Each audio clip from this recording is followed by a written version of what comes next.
Welcome everyone to Whimsy Woven Stories. Here, we explore gripping tales of real-life twists. Join our storytelling community. I'm writing this from my bedroom with a blind shut while my soon-to-be ex-wife is making a scene in the front yard. My hands are literally shaking, but I need to get this out before I explode. Bear with me, this is going to be long. Yesterday, we celebrated what was supposed to be our 20th anniversary. 20 freaking years with this woman. We even renewed our vows in a small ceremony in her parents' backyard. Nothing fancy, just close friends and family. Marilyn looked beautiful in a simple white dress. Not her original wedding dress. She said a month ago it didn't fit anymore. Our kids, Alex, 17, and Chloe, 14, stood beside us looking bored out of their minds, but at least they showed up. I, on the other hand, was excited to say our vows again, to talk about our journey, the highs, the lows. I had no clue what was coming. The day started off normal. Marilyn brought me coffee in bed, which should have been a red flag because she never does that. We had lunch with her parents, then some free time before our dinner reservation at Carmine's, an overpriced Italian spot she'd been dying to try. During that free time, I noticed she wouldn't put her phone down. I asked who she was texting so much, and she gave me a fake smile and said she was finalizing details for an anniversary surprise. I figured she had something planned after dinner and didn't push it. For some background, my mom passed away 3 months ago after a long battle with cancer. My dad died the year before. I'm an only child, so I inherited everything: the house, the savings, my dad's record collection, my mom's jewelry. It wasn't millions, but it was enough to change things for us. We had talked about using the money for the kids' college and maybe finally remodeling the outdated kitchen. Dinner started fine. Marilyn was extra sweet, laughing at my jokes, touching my arm. The waiter brought complimentary champagne for our anniversary. I remember thinking how lucky I was, even after such a tough few months. Looking back, Marilyn hadn't been all that supportive during my mom's illness. She always had an excuse not to go to the hospice with me. I chalked it up to her not wanting to see someone so sick. Halfway through dinner, I excused myself to use the restroom. It was located down a narrow hallway behind the kitchen. On my way back, I saw Marilyn there, phone to her ear. She didn't see me, she was turned away, whispering in that low voice people use when they don't want to be overheard. I was about to say something when I heard her say my name. I stopped and stepped back, hiding near the corner. I know eavesdropping isn't right, but the tone of her voice made my skin crawl. "David has no idea," she said. "I've already moved almost all of the inheritance into accounts he can't touch. As soon as the house sells next month, I'll file for divorce and take the kids to California." I felt like I was having a heart attack. Everything went blurry for a second. Yeah, Kevin, that was the plan all along. But now it's really happening. He's so wrapped up in grieving his mother, he hasn't suspected a thing. The realtor says we'll have multiple offers next week. Realtor? Our house wasn't even on the market. "The kids will adjust," she added. "Alex might freak out, but I already told him about the school in California. And you know how close I am with Chloe? Besides, they barely see David, he's always working." Then she said something that made my blood run cold. "This morning was perfect," she said, referring to the vow renewal. "It'll make him look even worse when everything comes out. No judge will believe he didn't know about selling the house." Let that sink in. My wife renewed our wedding vows as a legal tactic. I must have made a noise because she turned around suddenly. I ducked back and held my breath. My heart was pounding so hard I could feel it in my temples. I waited a few minutes, splashed cold water on my face, and went back to the table like nothing had happened. She smiled and asked if I wanted to split the tiramisu. I have no idea how I made it through the rest of dinner. I ordered a bottle of champagne, not to celebrate, but because I didn't know what else to do. I was in shock. I kept looking at her and wondering who the hell this woman was, this person I'd slept beside for 20 years. She was checking her phone under the table, probably texting Kevin updates on how to destroy my life while eating fancy pasta. In the car, she reached for my hand. I left it on the center console. What was I supposed to do? My mind was racing. How long had she been planning this? How much money had she already taken? Where was she planning to live in California? When we got home, she tried to initiate anniversary intimacy. I faked a migraine. First time I've ever rejected her in our relationship. I told her I needed a drink and went to bed. She seemed a little annoyed but said she understood. While she was getting ready for bed, I checked our joint accounts. I left just enough for household expenses and groceries. Then I opened the safe where I kept some of my mom's jewelry and my dad's watches, which I planned to give to Alex on his 18th birthday. Everything was gone. I waited for Marilyn to fall asleep. Then I went downstairs, opened my laptop, and started digging. Turns out my loving wife had been busy. I found emails with a realtor. Our house was already listed as coming soon. She had also been in contact with a school district in San Diego. And then there were emails with someone named Kevin about a new beginning. Those words made me want to puke. I spent the rest of the night planning my escape. First, I called my buddy John, who let me crash at his place for a few hours so I could clear my head. Then I called my sister Ashley, who lives a few hours away. By 6 a.m., I had a locksmith at the house changing all the locks. I packed a bag with essential documents and anything irreplaceable. When Marilyn woke up and saw my phone was gone, she started blowing it up with texts. I didn't respond.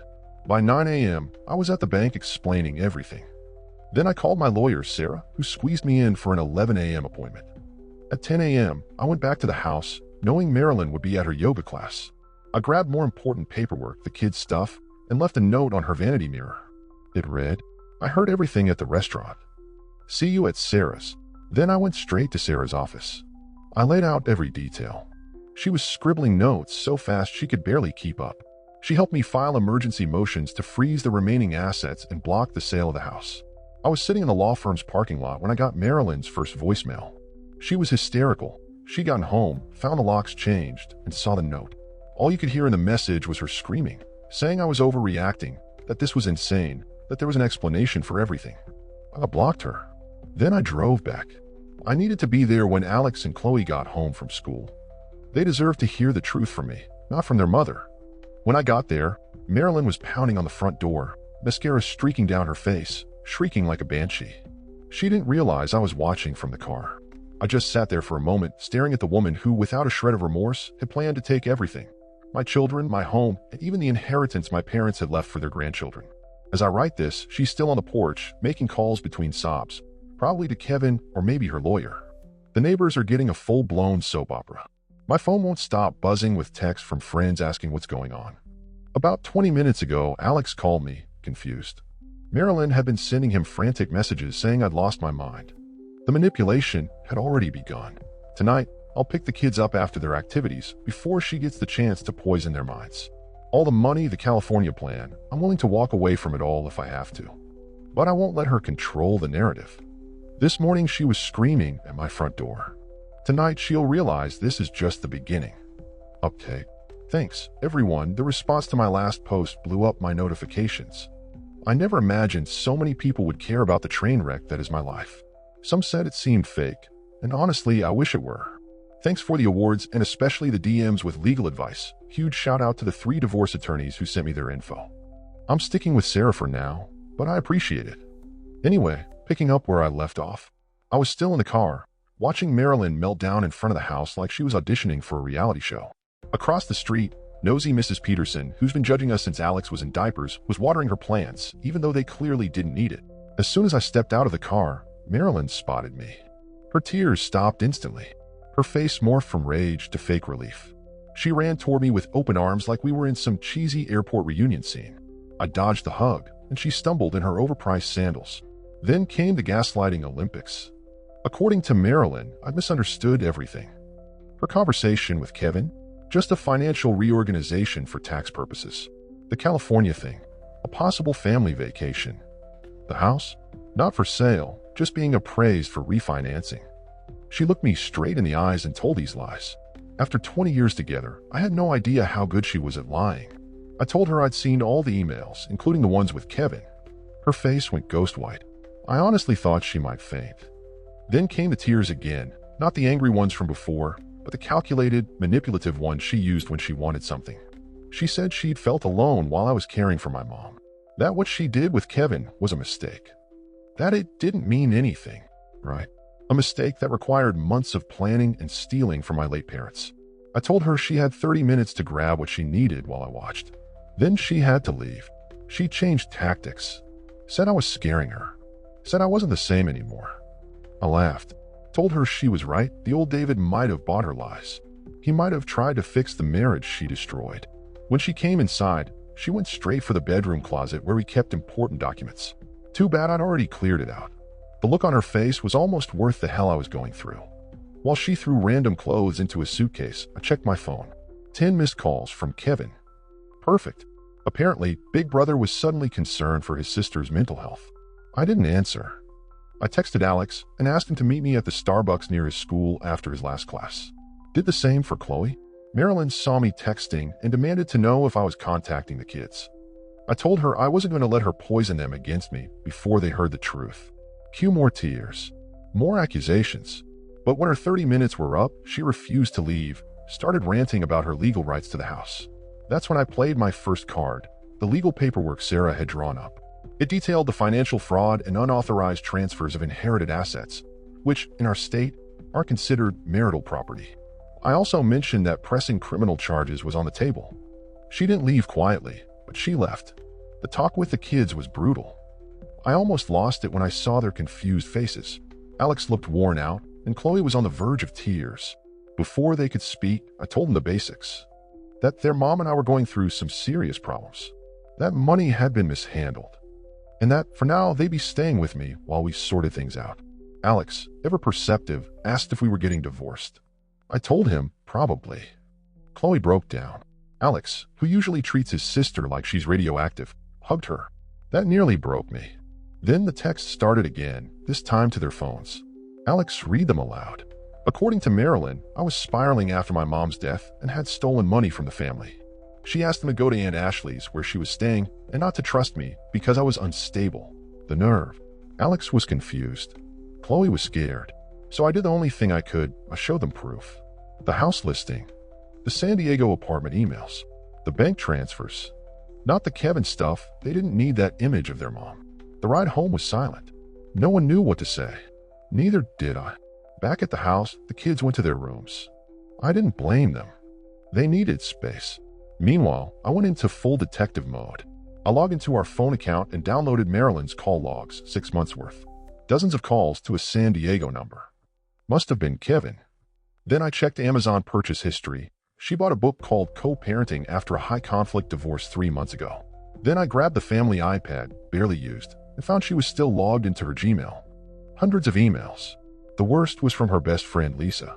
Subject line, strategy for surviving David's mother's funeral. It was a step-by-step guide on how to fake sympathy until Marilyn could make her exit. They were plotting how to behave at my mom's funeral. Around 8 p.m., the doorbell rang. It was Kevin, with a smug grin, and a cop. He claimed I'd illegally evicted Marilyn and was withholding her medical items. Total lie, she doesn't even take regular medication. Thankfully, I was ready for this. I showed the cop the deed, house is in my name, inherited from my parents. Then I showed him the court documents about the financial fraud and emergency motions filed that morning. The cop got it, told Kevin this was a civil matter, and walked away. As they were leaving, Kevin tried to force the door open. I blocked him. Then he said, "My sister knows things about you that'll make your kids hate you forever." I laughed and said, "Stick to scamming widowers." Even the officer heard that. Kevin shut up real fast. The next morning, I dropped the kids off at school and headed to the bank. I found out Marilyn had secretly opened 3 new accounts. Nearly $300,000, almost my entire inheritance, had been moved in the last 2 months. Good news? She hadn't withdrawn the money yet, just transferred it. I showed the manager the court documents. The accounts were frozen, pending our emergency hearing. Everything was going okay, until I checked Facebook at lunch. In under 24 hours, Marilyn had told everyone her side. According to mutual friends, she claimed she had a breakdown after my mom's death, that I was controlling the finances, emotionally abusive, and now accusing her unjustly. Some of our so-called friends had already taken her side. The same ones who were smiling at our vow renewal months ago.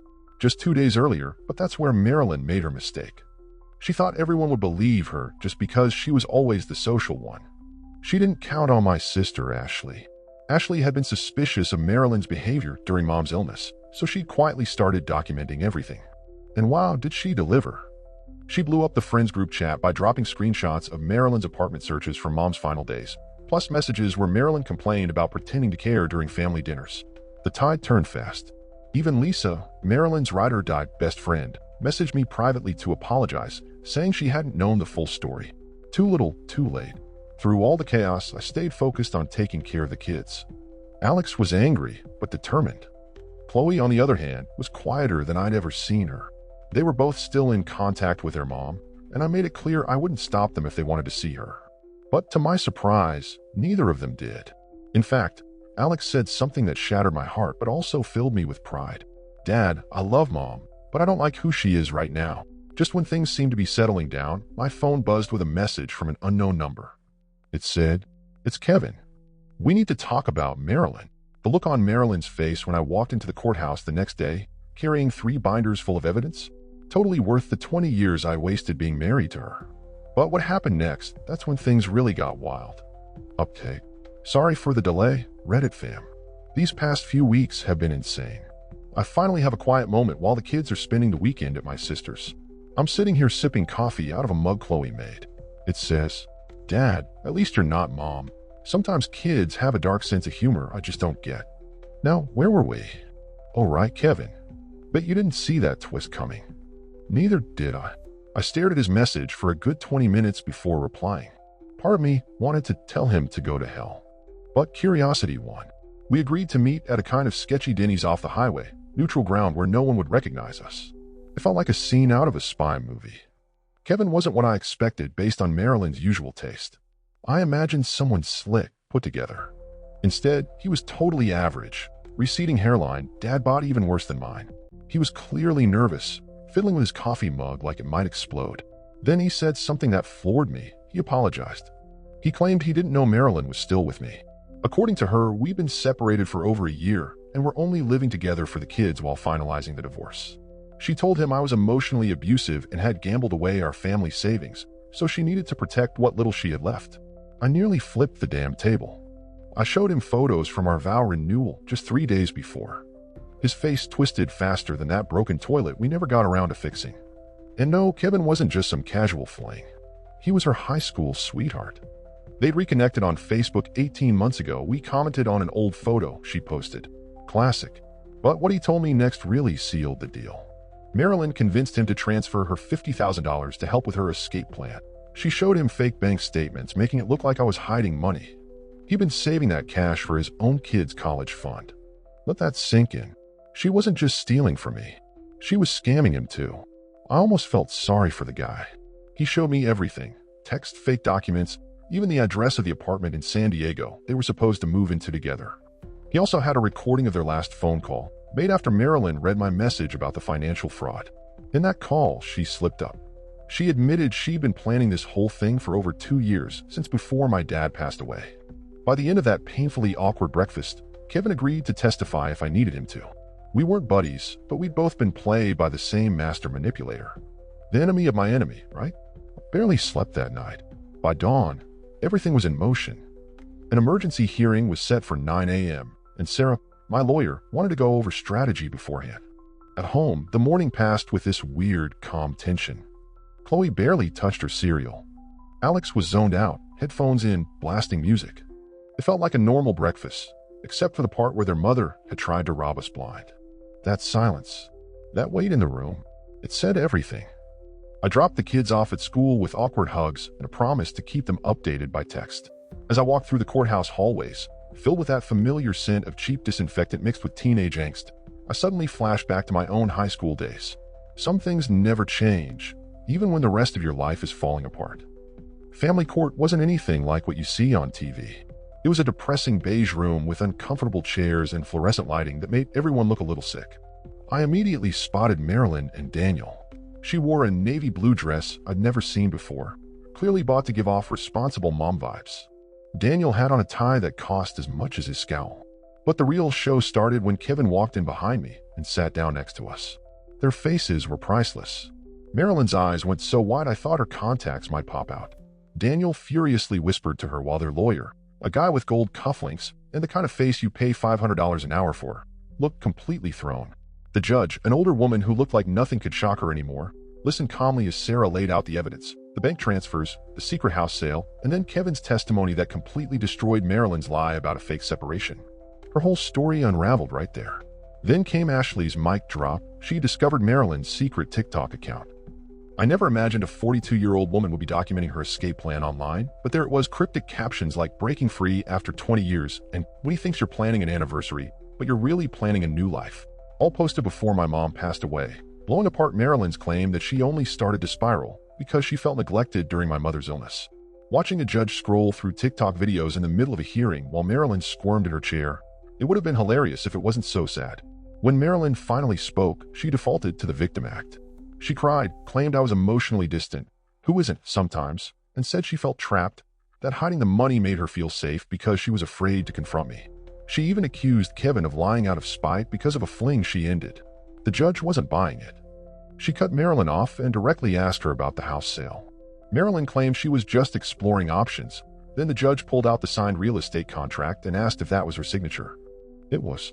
In the end, the judge approved my emergency request to freeze all assets until a divorce was finalized. She granted me temporary full custody of the kids and gave Marilyn supervised visitation. She also ruled that my inheritance was separate property, meaning Marilyn had no legal claim to it. She even mentioned that the financial fraud could lead to criminal charges, but that would be up to the DA. Watching Marilyn's carefully constructed lies collapse in real time was both devastating and deeply satisfying. 20 years together, and it all ended with her crying in a beige courtroom while a court reporter captured every word. The aftermath was messy, just like real life. Daniel confronted Marilyn in the hallway. Turns out he didn't know the full story. She'd told him I was financially abusive. Once he realized she manipulated him too, he lost it. He called her a disgrace to the family and stormed out. I haven't seen him since. Telling the kids was one of the hardest things I've ever had to do. We sat at the kitchen table, the one with the wobbly leg I still haven't fixed, eating takeout because cooking was off the table. I stuck to the facts. I didn't demonize their mom. I wanted them to form their own opinions. Alex, ever the logical one, asked where we were going to live. Chloe just wanted to know if their mom still loved them. That one broke me. The weeks that followed were a blur of court dates, meetings with Sarah, and trying to keep things normal for the kids. Marilyn moved in with Lisa, who apparently values friendship over loyalty. Despite the apology text she sent me, she never really acknowledged the damage. Marilyn's supervised visits happened at Ashley's house. Thankfully, she offered her place as neutral ground. Those first few visits were brutally awkward. Marilyn brought over-the-top gifts to win the kids back. Alex returned most of them. Chloe accepted them, but she looked more confused than happy. There was a court-appointed supervisor, a sweet older woman who quietly knit while taking notes on everything. It took months, but I eventually recovered the $320,000 Marilyn had diverted from my inheritance. The house stayed in my name since it was inherited. As for my mom's jewelry and my dad's watches, Marilyn claimed she sold them months ago. That loss stung far more than the money. The social fallout came next. Some friends drifted away, unsure whose side to take. Others picked sides firmly, some with me, some with her. That's how murky the end of a shared life can be. One silver lining was my friend John and his wife. They basically adopted us, inviting us to dinner during those rough nights when even boiling water felt like too much. Parents of Alex's friends started including Chloe in mall trips with their daughters. People show up for you in the most unexpected ways. Work was tough through all this, but my boss was shockingly understanding. Turns out his first wife pulled something similar, just on a smaller scale.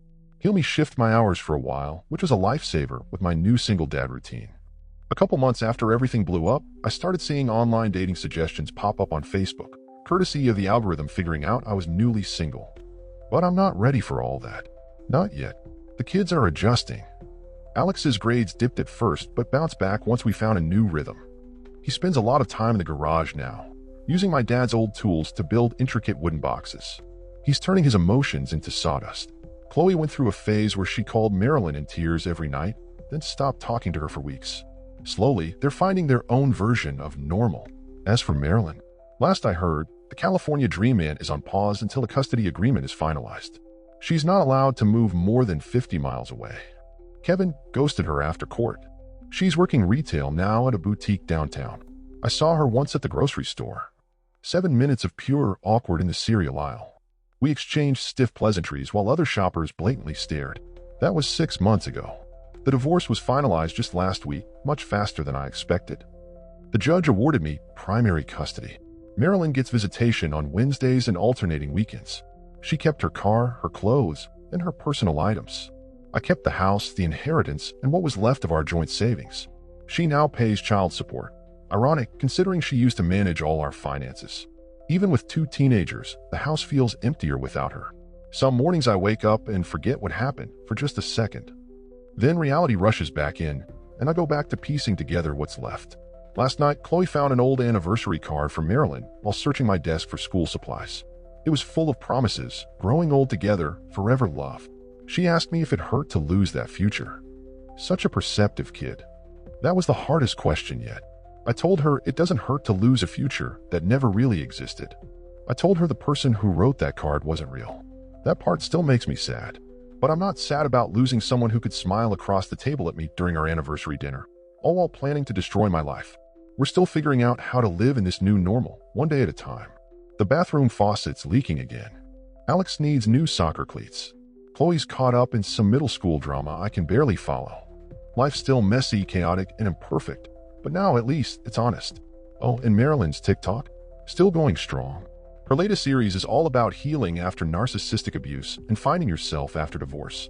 The comment section is full of strangers offering support, completely unaware of the truth. I could set the record straight, but what's the point? Some people never stop rewriting the past. Me? I'm just trying to build a better future for the three of us who were left. Dear listeners, please like, comment, and subscribe for daily stories. Thanks for listening. Share your opinion in comment section and also do like and subscribe to the channel.